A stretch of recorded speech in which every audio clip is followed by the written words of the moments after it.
Good morning, my students of class 10. So, I hope all of you are fine and doing well, and you have watched the last video which I have sent. So, as you know, that we are going through this lockdown period and we have to continue the classes through the offline videos. I hope all of you are watching it through our YouTube channel and e-portal also. If you have any queries, you can ask me in the e-portal. Okay, so I will today continue the nationalism in India's civil disobedience part. Okay, so this is the part 2 of civil disobedience movement. That means we are going to explain the civil disobedience movement in a thorough way. So last day, in my last video, I have said that on April 1930 April, Gandhiji, he broke the salt law by making salt from boiling sea water at a seashore place called Dandi.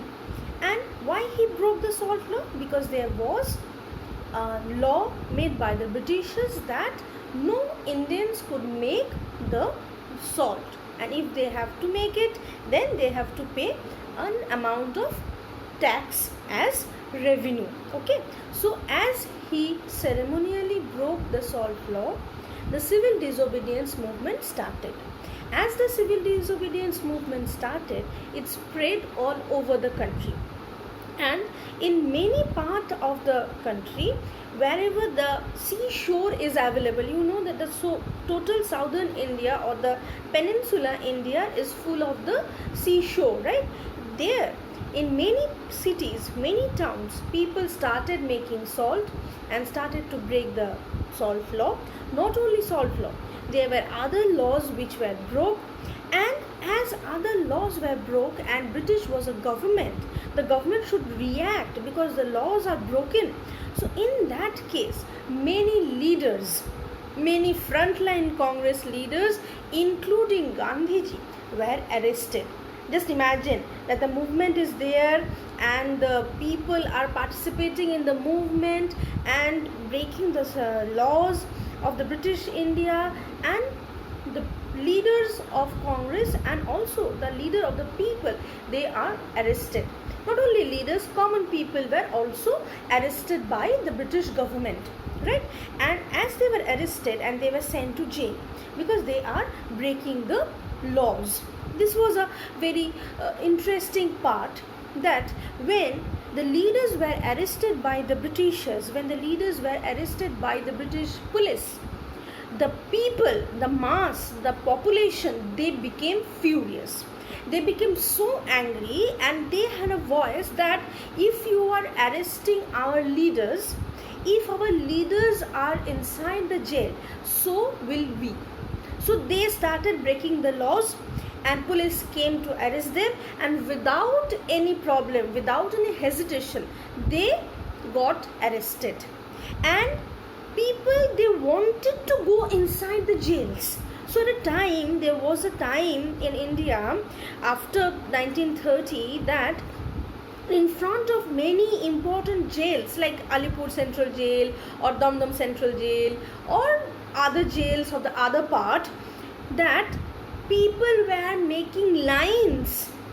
They were standing outside the jail to be arrested. They wanted to go inside because they have broken the law and they have said that yes, we have broke the law and we want to go inside because Gandhiji is inside, because our Jawaharlal Nehru is inside, so we want to go inside. And in such a situation, the rooms of the jails, it were full. It was filled with law brokers or those people who were arrested, that the police could not accommodate Indian population who wanted to get inside. And the situation became so tense. The situation became so tense and the British government became very much terrified that what they are going to do. And in this situation, the Viceroy of India during the 1930-31 was Lord Irwin, and he was pressurized by the British Parliament to handle the situation. and as he was pressurized that he should handle the situation, so he invited Gandhiji 1931 on 5th March in a meeting. His agenda was he was going to ask to stop the civil disobedience movement, and he wanted to give some other offer to Gandhiji. So Gandhiji arrived at his office, arrived in the meeting. The meeting started on 5th March 1931, and after the meeting was over, what was discussed in the meeting, it came out in the next day, that is 6th March 1931. And what was the decision? What was the result? Arvind folded-handedly requested Gandhiji to stop the civil disobedience movement. Gandhiji said that yes, we will stop it. You have to release us. You have to release not only me but other leaders of India. Arvind agreed that yes, I am going to release everyone and you are going to stop it. And then Gandhiji said that fine, I am accepting your orders. But then in return, what should I give? What I am getting? What should I get? So then Arvind said that okay, you want independence, but I am a British servant, I am an English servant, I cannot offer you independence until and unless British Parliament decides it. So you go to London, talk to British Parliament people, and you demand your independence. So then Gandhiji said, how? And Arvind said that in London in 1932, the British Parliament is arranging one meeting. That meeting is known as the Round Table Meeting. The first Round Table Meeting was cancelled because no Congress representatives was present in that. So Arvind said to Gandhiji that in this meeting you go, tell your points in front of the Parliament of Britain Parliament, and make them understand about India's situation. Come with your independence, I'll sign it and I'll go. I have no problem, right? So Gandhiji agreed that okay, he will go to attend the second Round Table Conference at London. So when the meeting was completed, the results came out. Gandhiji stopped the civil disobedience movement and he started for London. And he reached London the next year, 1932. And end of 1931, beginning of 1932. And when the discussions in the second Round Table Conference began, Gandhiji proposed about this. There was another man, another Indian who was present in this second Round Table Conference. He was none other than B.R. Ambedkar. He there demanded separate electorates for the depressed caste. That means the Dalits, the lower class, the untouchables, because he was the representatives of those people.